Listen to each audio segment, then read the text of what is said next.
দেখো বন্ধুরা, আমরা চলে এসেছি বাংলা মেজর কোর্স যেটা আছে সেটার সিলেবাস আমরা বিস্তারিত জানবো আজকে। কোর্স কোড, কোর্স টাইটেল এবং আমাদের এই পেপারের মধ্যে কী কী আছে এবং এই 4th সেমিস্টারে আমাদের কী কী থাকছে।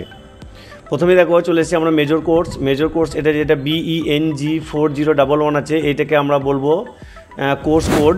আর মধ্যযুগের সাহিত্য যেটা লেখা আছে এটা হচ্ছে আমাদের কোর্স টাইটেল, যেটা তোমাদেরকে ফর্ম ফিল আপের সময় বা পরীক্ষার এক্সাম হলে কিন্তু লিখতে হবে খাতার মধ্যে।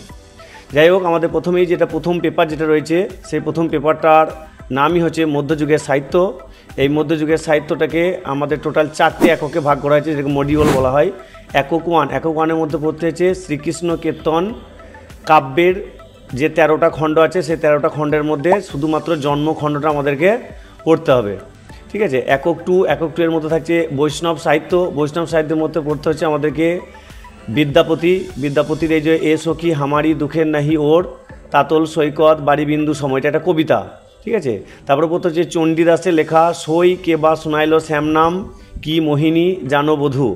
তারপরে পড়তে হবে গোবিন্দ দাসের কবিতা হচ্ছে নিরোদ নয়নে নির্ঘন সিঞ্চনে কণ্ঠ গাড়ি কমল সম পদতল। তারপরে পড়তে হবে জ্ঞানদাসের থেকে পড়তে হবে রূপ লাগি আঁকি ছুড়ে সহচর অঙ্গে গোড়া অঙ্গ। এটা হচ্ছে পুরো বৈষ্ণব সাহিত্যের রাধা এবং কৃষ্ণের যে প্রেমলীলা, সেই প্রেমলীলাকে নিয়ে বিদ্যাপতি, চণ্ডীদাস, গোবিন্দ দাস এবং জ্ঞানদাসের কবিতা পড়তে হবে। সুন্দর একটা সিলেবাস। ঠিক আছে, তোমরা সুন্দর করে পড়ার চেষ্টা করবে। এবার চলে আসছে আমরা একক থ্রির মধ্যে পড়তে হচ্ছে চণ্ডীমঙ্গলের পুরোটা পড়তে হবে না, আক্ষেত্রিক খণ্ডটা পড়তে হবে এবং মুকুন্দ চক্রবর্তীর লেখা চণ্ডীমঙ্গলটা পড়তে হবে। এবার চলে আসছে আমরা একক ফোরের মধ্যে কী বলতে হচ্ছে শাক্ত পদাবলীর মধ্যে লেখক রামপ্রসাদ সেনের এই যে গিরি এবার আমার উমা এলো, এই যে কবিতাটা, এটা আমাদেরকে পড়তে হবে। আর পড়তে হবে কমলাকান্ত ভট্টাচার্যের কবে যাবে বলো গিরিরাজ, এই যে দুটো কবিতা আমাদেরকে পড়তে হবে। এটা ছিল আমাদের মেজর বাংলা পেপারের 1 নম্বর পেপার। এবার চলে যাবো আমরা মেজরের 2 নম্বর পেপার। 2 নম্বর পেপারের ক্ষেত্রে যেটা কোর্স কোড সেটা হচ্ছে BENG 4012। আর এখানে যেটা কোর্স টাইটেল যেটা বলবো, সেই টাইটেল হবে 19 শতকের কাব্য বা কবিতা। এখানের মধ্যে পড়তে হবে একক ওয়ানের মধ্যে থাকছে বীরাঙ্গনা কাব্য মধুসূদন দত্তের। ঠিক আছে। এবারে এই বীরাঙ্গনা কাব্য মধুসূদন দত্তের মধ্যে কী কী পড়তে হচ্ছে দুষ্যন্তের প্রতি শকুন্তলা, সোমের প্রতি তারা, দশরথের প্রতি কৈকি, এখানে কৈকি বানানটা ভুল আছে, আর হচ্ছে নীলধ্বজের প্রতি জনা, এটা জনা। এটা ক্লাস 11-এ সম্ভবত তোমরা পড়েছো, হতেও পারে হয়তো, হ্যাঁ তোমাদের ক্লাস 11-এ ছিল নীলধ্বজের প্রতি জনা। এবার চলে আসবো আমরা একক 2 সারদা মঙ্গল। এই সারদা মঙ্গল যেটা আছে এটা হচ্ছে আমাদের একটা আখ্যান কাব্য, ওই গীতিকাব্যরই একটা আখ্যান কাব্য, লেখক হচ্ছেন বিহারীলাল চক্রবর্তী। এরপর চলে আসছে আমরা একক 3-এর মধ্যে হচ্ছে এসা অক্ষয় কুমার বাড়াল। এসা হচ্ছে এক ধরনের গীতিকাব্য, এটা আমাদেরকে পড়তে হবে। এবার চলে আসছে আমরা একক 4-এর মধ্যে পড়তে হচ্ছে গীতিকবিতার মধ্যে কী কী থাকছে কবি মানে কবিতাটার নামই হচ্ছে কবি, লেখক হচ্ছেন ঈশ্বরচন্দ্র গুপ্ত, বিদ্যাসাগর না, ঈশ্বরচন্দ্র গুপ্ত। আর কবিতা পড়তে হচ্ছে ব্যাকুলতা, লেখক হচ্ছেন রজনীকান্ত সেন। কবিতা পড়তে হচ্ছে মা, দেবেন্দ্রনাথ সেন। বর্ষা সঙ্গীত গিরিশচন্দ্র মোহিনী দাসী এবং মাইকেল মধুসূদন দত্ত, মানে কবিতার নামই মাইকেল মধুসূদন দত্ত, লিখেছেন নবীনচন্দ্র সেন। আর একটা কবিতার নাম হচ্ছে ডেকে আনো কামিনী রায়, বিরহ প্রিয়ঙ্গদা দেবী।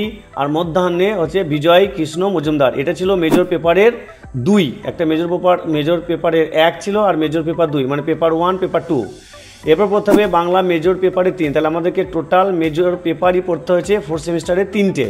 আমি আবার রিপিট করছি, আমাদেরকে মেজর পেপার পড়তে হচ্ছে 3টে, মেজর 1, মেজর 2, মেজর 3। এটা হচ্ছে মেজর 3। তাহলে মেজর 3 যেটা কোর্স কোড, সেই কোর্স কোডটার নাম হচ্ছে BENG 4013।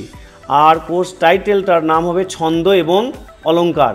এই ছন্দ অলঙ্কারের মধ্যে একক 1-এর মধ্যে থাকছে ছন্দ সম্পর্কিত ধারণা, ধ্বনি ও বর্ণ, অক্ষর, মাত্রা, শ্বাসাঘাত, প্রসর, ছেদ, জ্যোতি, পর্ব, পূর্বাঙ্গ, অতিপর্ব, উপপর্ব, চরণ, পংক্তি, মিল, বিন্যাস, বাংলার ছন্দের রীতিগত বিভাগ। তো এর মধ্যে আবার এগুলোকে ভাগ করে দেওয়া হয়েছিল ছোটো ছোটো করে। অ্যাকচুয়ালি পড়তে হবে মিশ্র কলাবৃত্ত এবং সরলের মধ্যে থাকছে কলাবৃত্ত এবং দলবৃত্ত। এবার চলে যাবে আমরা একক 2-এর মধ্যে পড়তে হবে বাংলা ছন্দের গঠনগত বিভাগ। এখানে পড়তে হবে একপদী, দ্বিপদী, ত্রিপদী, চৌপদী, পয়ার, মহাপয়ার, অমৃতাক্ষর, মুক্তবন্ধ, গদ্যছন্দ, সনেট, বাংলা ছন্দের বিবর্তন এবং ছন্দ লিপিকরণ। একক থ্রির মধ্যে অলঙ্কার সম্পর্কিত ধারণা, যেমন হচ্ছে অনুপ্রাস, যমক, শ্লেষ, বক্রোক্তি, উপমা, উৎপেক্ষা, রূপক, অপরিণতি, সন্দেহ, নিশ্চয়ই, ভ্রান্তিমান, ব্যতিরেক, সমাসক্তি, অতিশয়োক্তি, বিষম, অসঙ্গতি, বাচস্তুতি, বিরোধাভাস, দৃষ্টান্ত। আর একক ফোরের মধ্যে পড়েছে অলঙ্কার নিরূপণ, তোমাদেরকে অলঙ্কার নিরূপণ করতে হবে। যাই হোক, আমাদের এই চ্যানেলে অলঙ্কার কীভাবে শেখাতে হয় বা অলঙ্কার শেখার যে ভিডিও সেগুলো অবশ্যই তোমরা পেয়ে যাবে। প্লে লিস্টে গিয়ে দেখবে অলঙ্কার নিরূপণ আছে, সংস্কৃত অলঙ্কার নিরূপণও থাকবে আলাদা এবং বাংলা অলঙ্কার নিরূপণ থাকবে, তোমরা নিজের মতো সময় করে দেখে নিও। এবার চলে আসছি মাইনর কোর্স। মাইনর কোর্স এবং মেজর থ্রির একই পেপার। যারা মাইনর কোর্স আছে, যারা ফার্স্ট সেমিস্টারে মাইনর ছিল বাংলা, তাদেরকে এবারে বাংলা মাইনর নিয়ে পড়তে হবে, কিন্তু তাদের পেপার আর তোমাদের মেজর বাংলার পেপার তাদেরকে একটা পেপারই পড়তে হবে। সেটা আমি একটা বিস্তারিত আলোচনা করছি না, এই সেম পেপারটাই পড়তে হবে। আজকের মতো ভিডিও এই পর্যন্ত, আশা করি তোমরা বুঝতে পেরেছো। যদি কিছু বুঝতে অসুবিধা হয় তাহলে অবশ্যই কমেন্টে জানিও আর চ্যানেলকে সাবস্ক্রাইব করো। আজকের মতো এই পর্যন্ত, বাই বাই, ভালো থেকো, সুস্থ থেকো।